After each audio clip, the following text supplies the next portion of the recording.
Welcome back to Proxim, everybody, and today we're going to be analyzing the new Craftworld Eldar Guardians in 10th edition, and we're going to be talking about if they are actually good now. So as you guys know, Eldar Guardians, both Storm and Defenders, have been one of the weakest units in the Eldar Codex for quite a while now. In 8th edition, they weren't that great. In 9th edition, they weren't that great. And I can tell you from personal experience, in 5th edition, 6th edition, even as far back as 4th edition, Guardians were not that great of a unit. And the reason why Guardians have never really been good is because Guardians have never had a distinct role in the Eldar army. Storm Guardians have always been a generalist unit that didn't really fit well with the rest of the specialized units that Eldar like to field. And Guardian Defenders were just worse versions of Dire Avengers in a lot of different scenarios. And for a very long time, the Shuriken Catapult actually had a range of 12 inches, if you can believe that.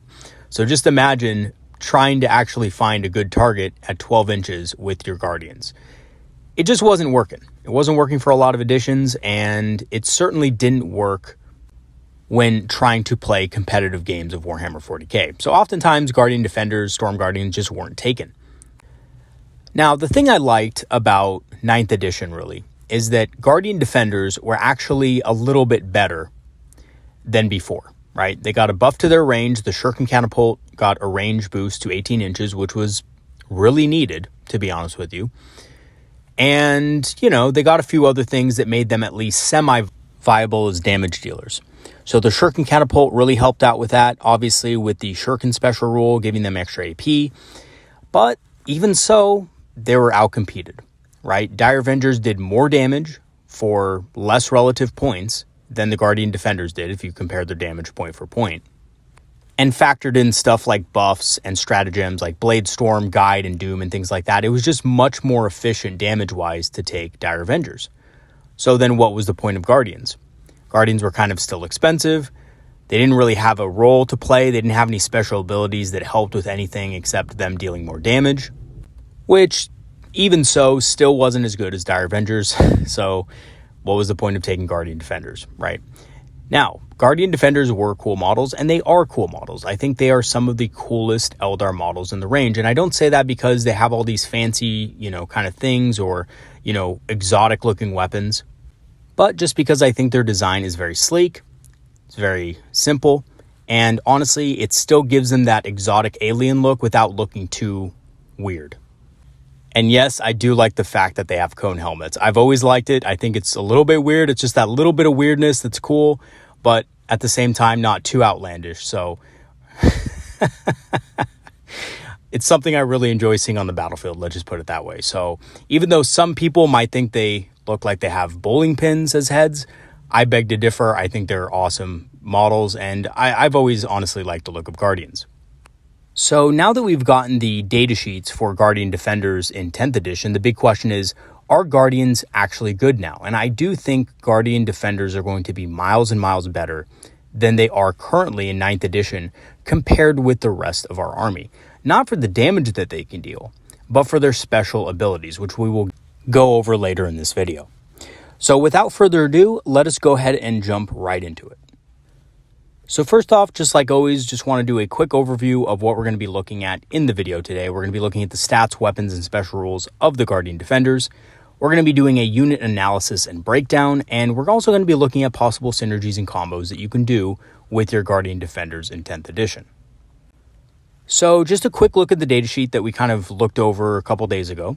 Their weapon skill, ballistic skill is going to be a 3+. So they're going to basically still hit on 3+. A lot of us were concerned that they were going to be hitting on 4+ again, but thank God they're still pretty accurate. And, even though their melee profile doesn't really matter too much, hitting on 3+ is a huge benefit and a huge boost. Especially since a lot of other factions that were previously ballistic skill 3 are now ballistic skill 4 on their basic troops.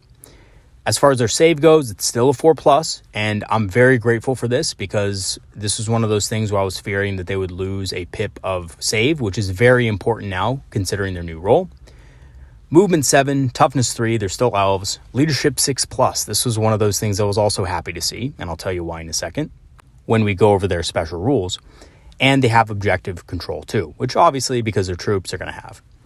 The Shuriken Catapults are probably the biggest disappointment. They lost every special rule they had, and now they just have -1 AP. This does make sense, though. If you look at the other armies and their reveals, most of the basic weapons did get reduced or nerfed in some way. Most of them lost a pip of AP. So it makes sense that Guardians would lose their Shuriken special rule. Which, if you really think about it, is basically the same thing as 1 AP, but a little bit worse because you have to roll a 6 to get that bonus 2 AP instead of just always having it. So basically they just lost their Shuriken special rule. Not too big of a deal. They retained their assault weapon special rule, so they still can, advance and shoot without penalty. And just like before, they can take all Eldar heavy weapons on the platform, which can now move and shoot with no penalty, which is honestly a pretty big bonus. They used to basically have a penalty to moving and shooting. As far as their ability goes, and this is why the leadership comes into play here, the ability allows each unit of Guardians controlling an objective to roll a dice and add it to your fate dice pool. This is massive. This gives Guardians a role finally. Guardians can now safely sit on a backfield objective and still contribute to the battle, something that a lot of Eldar players weren't willing to do before because it was just wasted points. And basically, why pay 100 points for a unit when you can pay 40 points for a Viper to do the same thing and probably be more durable against indirect fire? This is something I often did myself, was I'd have a Viper in the background or, a Warlock, Skyrunner or something like that and just have them on the objective instead. And it was basically the same thing, right? Now, this is where leadership comes in, because if they are battle shocked, they cannot control an objective and therefore cannot add the fate dice to the pool. And if they're not doing that, they're not doing their job. So having a higher leadership value is very important. This means that most of the time, Guardian defenders are going to be able to pass their leadership check, especially with Strands of Fate. Because now you can use a Strands dice to boost your leadership test. So if you're taking a Battle Shock test, you can use one of your Fate dice, and it doesn't even have to be that high of a number. It can be a 4, and then basically on a 2+, you're going to pass your Battle Shock test. If you want to guarantee it, you just need to use a 5, which is really important. And the reason why this is important is because, you don't want to have to use your 6s if you don't have to, right? Now, the other thing about this is that you should probably always, if your Guardians are ever in a state where they have to pass a Battle Shock test, always use a Strands dice on their leadership. And here's why. Because using a Strands dice to make sure they pass, if they're holding an objective, obviously if they're not holding an objective, it might not matter. But if they're holding an objective, you actually roll another dice and add that to your fate pool. So you're basically replenishing your own fate dice, and you're keeping that unit from being battle shocked, and thus you're continuing to hold the objective. And again, because there's no contesting, if your Guardian unit is battle shocked, you are just straight up not getting those points. And I'm going to tell you something else. There's going to be a lot of stuff in a lot of enemy armies that are going to be able to battle shock you from out of line of sight. We've already seen this with the Plague Crawler mortar. And I'm just going to say this right now. A lot of indirect fire weapons are going to be pretty vogue in 10th edition. So you're going to see at least some armies having some indirect fire. Not because indirect fire is so much better than it was, but because it's now only a -1 to hit. And instead of getting +1 to your armor, it's just you get light cover. So if you're in light cover anyway, it won't matter. So there's a lot of redundancy that has been taken out of the rule, which in some ways is good. Your Guardian defenders will get a 3-up armor save, before AP modifiers are taken into account. A lot of the AP has been reduced across the board, including on indirect fire weapons. So you'll probably be getting a 3+ save, but you're still toughness 3 space elves. So even though your opponent is going to be hitting less, and obviously they're going to be, killing less because you're going to have a bonus to your save, they're still probably going to kill enough, 2 or 3 Guardians, so that over the course of a couple turns, you're going to have to start taking Battle Shock tests. And that's if you don't have to take Battle Shock tests already, like in the example of the Plague Burst, mortar, which honestly just forces a Battle Shock test right away. So again, you're going to want to make sure that you're not forced to take those Battle Shock tests in a way that is going to cripple your unit and disable your special ability, which is generating fate dice.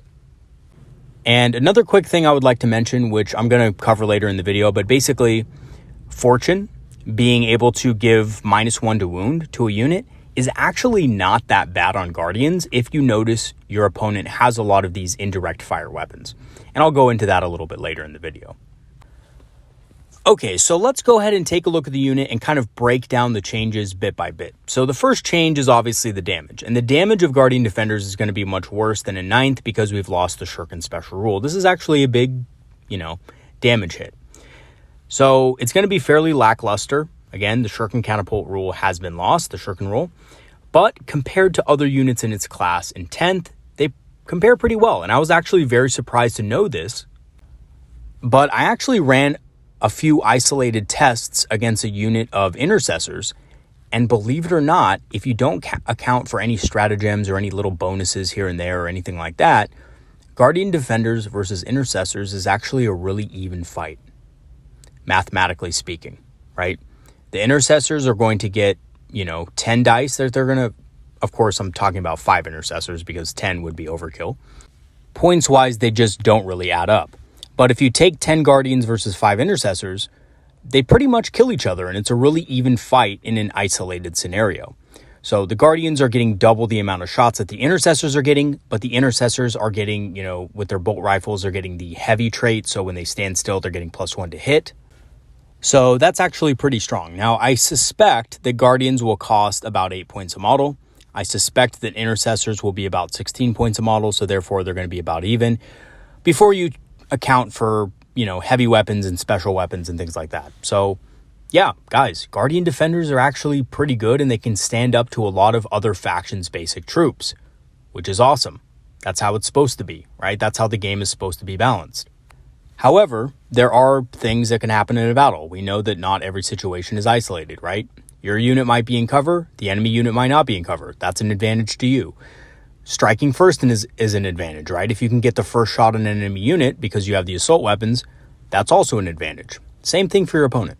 So even though there are a lot of things that can happen in the battle that can change, the advantage or disadvantage that you have, Guardian Defenders still match up pretty well in even scenarios, which is good. Heavy weapons are also looking to be more specialized towards certain targets, which is awesome. I like that a lot. I like that for the game. I like that for Eldar, and I especially like that in general because it allows for more immersion, right? If I'm picking a scatter laser, and that's supposed to be a weapon that's good against infantry, and I'm shooting it at tanks and other heavy targets, and I'm actually dinging a lot of wounds off them, that's not very immersive in my opinion. And there were a lot of scenarios where I'd have like a unit of Shroud Runners or something like that shooting at a Land Raider with Doom just to get some wounds off on it to finish it off. Maybe it had like 3 or 4 wounds left. And I would come into scenarios where, to be honest with you, I would overkill it. And I'm not even kidding, right? Just scatter lasers. I would take 30 scatter lasers, hitting on 2+, rerolling hits, wounding on 5+, rerolling wounds. I get like 15 wounds or something like that on it. I mean, crazy stuff like that, right? And honestly, on a 5+ with Doom, 15 wounds when you have 5 Shroud Runners in a unit is not even that far-fetched. Right? Just think about the math for a second. You have 30 shots with rerolls to hit. Most of them are going to hit, probably all of them. And then on top of that, you're wounding on 5s with rerolls, which gives you about a 50% chance of, dealing a wound. So yeah, if you had 30-something shots and all of them were hitting, you were getting like 15 wounds on a Land Raider, which, kind of converts to 2 or 3 wounds dealt. And here's the thing, though. When you force players to roll a lot of dice, sometimes they roll a lot of 1s.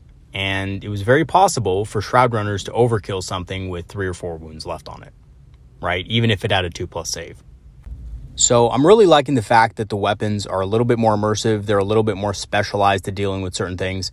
Scatter lasers are no longer going to be good against all types of infantry, especially Terminators. They're not going to be really effective against at all. They're going to be more effective against, things with a 3+ save or worse. And again, even a 3+ save is stretching it. They're probably better at dealing with things with a 4+ or worse save and a single wound per model. And I still think scatter lasers are going to be really effective against things like cultists, things like Imperial Guardsmen, Tau Fire Warriors, things of that nature that are fairly weak. You're going to wound them on 3s, you're going to force a 4-up save, and you're going to kill them that way. I think they're still going to be good against these types of targets. They'll probably still be okay against orcs as well, just because of the fact that, now this is just a theory, but I think orcs are going down to toughness 4. I don't really see them keeping it toughness 5. Maybe their armor save will increase a little bit. But yeah, to be honest with you, toughness 5 orcs, probably not going to be seen. But again, that's just my best guess. I don't know for sure. So I think scatter lasers are still going to be good against light infantry targets, just not as good as they were before. Now lastly, the farming fate dice mechanic is very powerful for a unit that obviously wants to sit back on a home objective away from the main fighting and support your army. And I think this is going to be the main reason why Guardians are so good. And, aside from the platform, because we don't know the points yet, the platform may be just expensive and not worth taking. We don't know that yet, right? Now, if the platform is reasonably priced, I could definitely see players just picking up the platform just for an extra heavy weapon, but that is something we're going to have to wait and see on. Other than that, the special ability that allows them to farm fate dice on a home objective alone is worth its weight in gold, and as a result, I think you're going to see Guardians being used a lot more in your games. So I've had some time to think about the possible synergies and combos, and here's what I've come up with so far, just knowing what we know. So the Farseer can take the fate dice they generate, right? And he can actually turn it into a 6 if you roll low. So here's the thing about the Guardians, right? They don't give you a 6 fate dice, or they just give you a fate roll. So that could be a 1, right? You could easily roll a 1 on that and just add 1 to the pool. A roll of a 1 is never going to be good, right? In fact, it's pretty awful. But with the Farseer, you can turn those dice, those bad rolls, into good rolls within a unit, that's within 12 of a Farseer. And here's the other thing.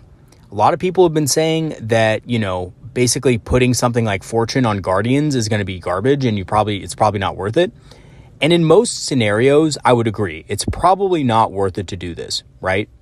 It's going to be better to do this on things like Wraith Guard and Wraith Lords and, stuff like that, tough units. However, if your opponent is packing a lot of indirect fire, it may be worth it in the first couple turns of the game until those threats are dealt with to cast Fortune on your Guardians. Because against indirect fire weapons, a -1 to wound is actually very significant. So let's take the Exorcist tank, for example. A lot of people were looking at that Exorcist and thinking how good its damage was, right? So let's take the Exorcist tank as an example. The Exorcist tank, I believe, has 3d6 attacks. It gets +1 to hit for being heavy, and it ignores cover. So basically, it's ignoring its own indirect fire penalties.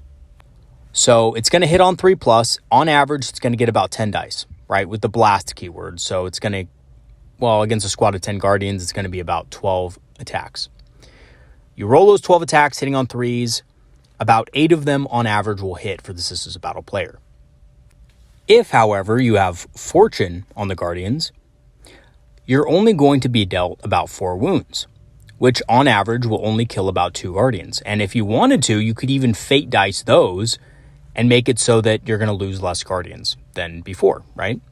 Well, you could. I wouldn't recommend it on Guardians, but you definitely could do that. And you would basically just need 4s to make sure that your Guardians survive.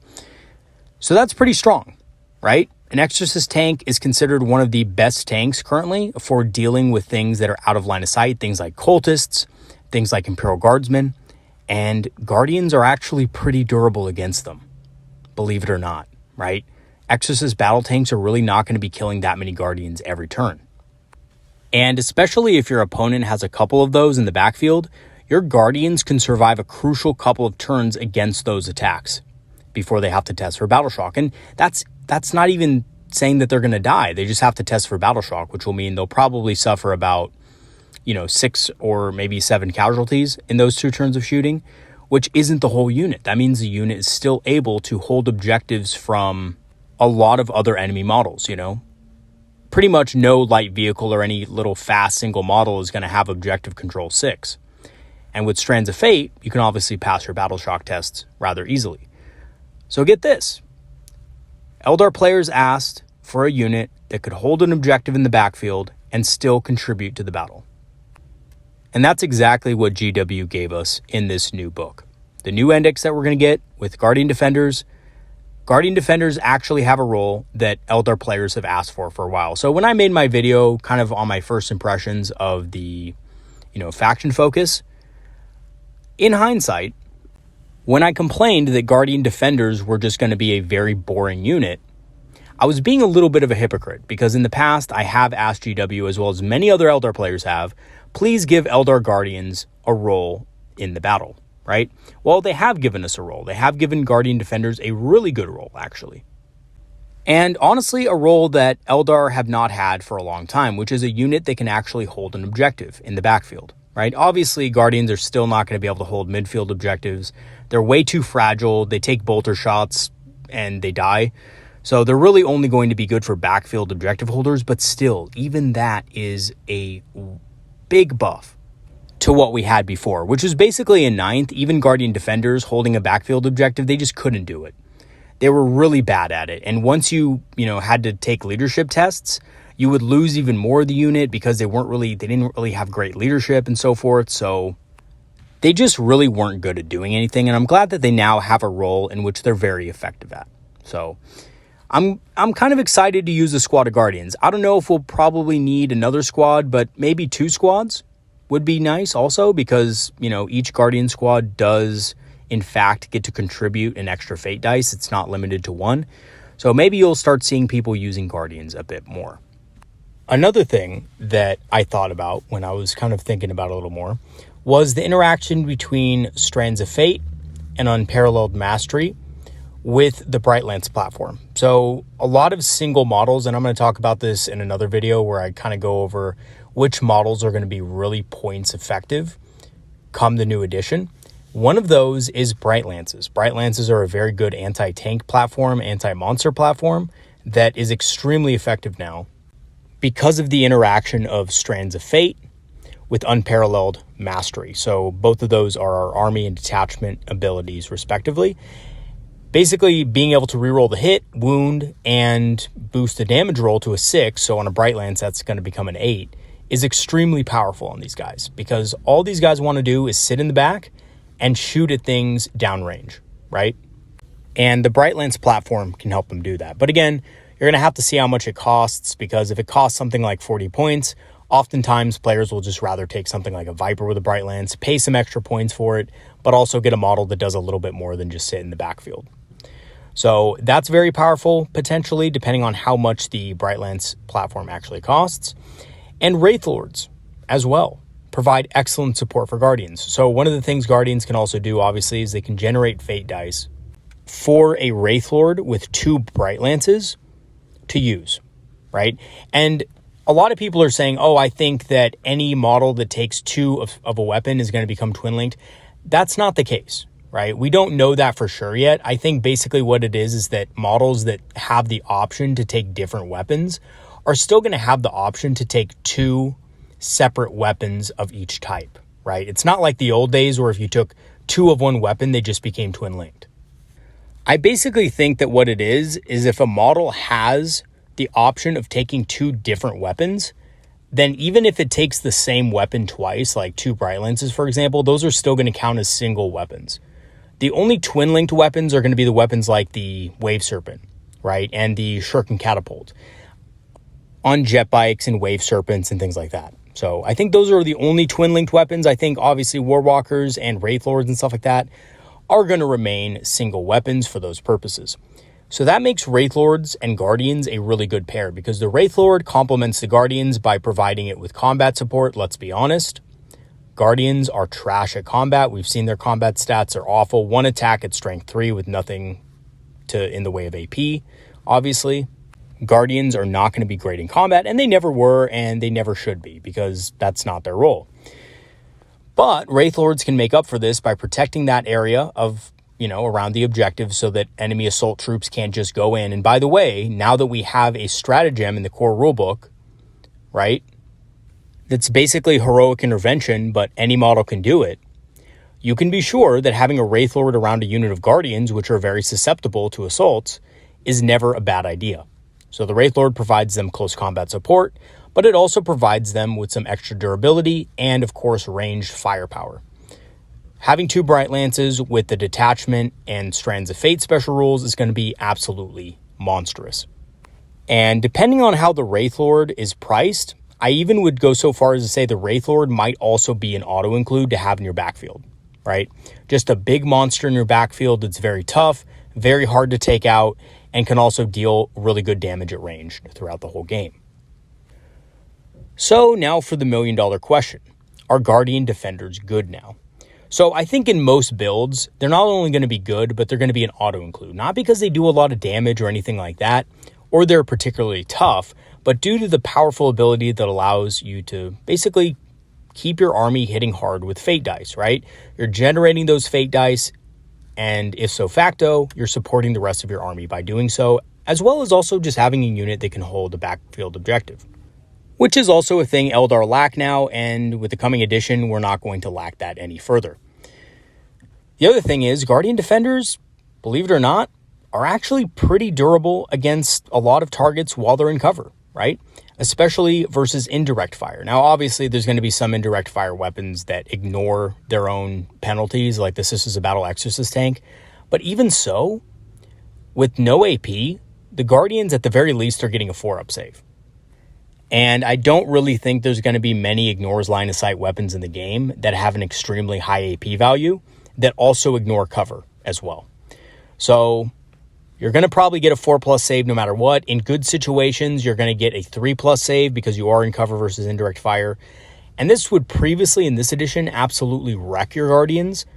Now it's just basically you're going to lose a few Guardians. You could even use Strands dice to prevent that from even happening, which might be worth it in some situations, depending on how the battle goes. You might need that objective that turn, and you need to make sure that, your Guardian has survived on the objective, which, by the way, is a really funny interaction if you think about it. If you have like one Guardian left on an objective and your opponent keeps trying to, shoot its indirect fire blast weapons at it, and your opponent does like 4 wounds to it, and you just use 4 Strands dice and are just like, here you go, all passed.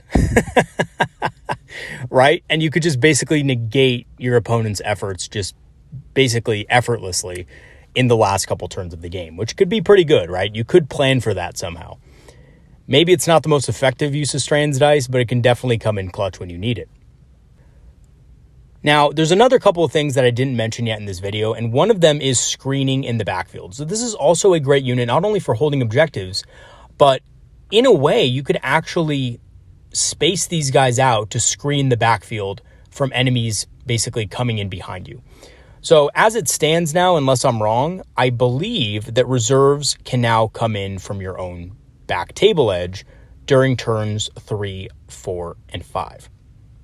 So even though reserves are now limited to 25% of your army, down from 50% that they were in 9th edition, they're going to be more impactful because they can come in behind you.